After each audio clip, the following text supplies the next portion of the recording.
Hi అండి. అందరూ ఏం చేస్తున్నారు? నేనైతే పండగ పనుల్లో భాగంగా ఈరోజు ఫ్రిడ్జ్ క్లీన్ చేశానండి. Deep clean.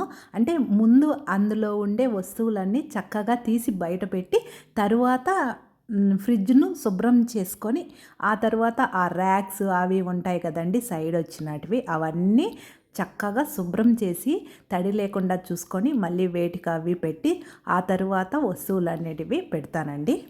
నేనైతే ఎక్కువగా ఫ్రిడ్జ్‌లో కూరగాయలు, పాలు, పెరుగు, పిండి అలాంటివే ఉపయోగిస్తానండి. ఆహ్, కూరలు మాత్రం ఎప్పుడు ఫ్రిడ్జ్‌లో పెట్టి మళ్ళీ వేడి చేసుకొని తినడం అంటూ ఉండదు.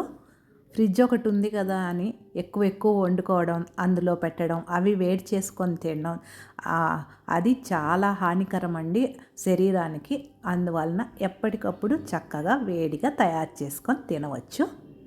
నేనైతే ఎక్కువ కూరగాయలకే ఎందుకు పెడతానంటే ఉదయాన్నే లంచ్ బాక్సులు ప్రిపేర్ చేయాలి కదండీ! ఉదయాన్నే కూరగాయలు తెచ్చుకోవాలంటే కష్టమవుతుంది.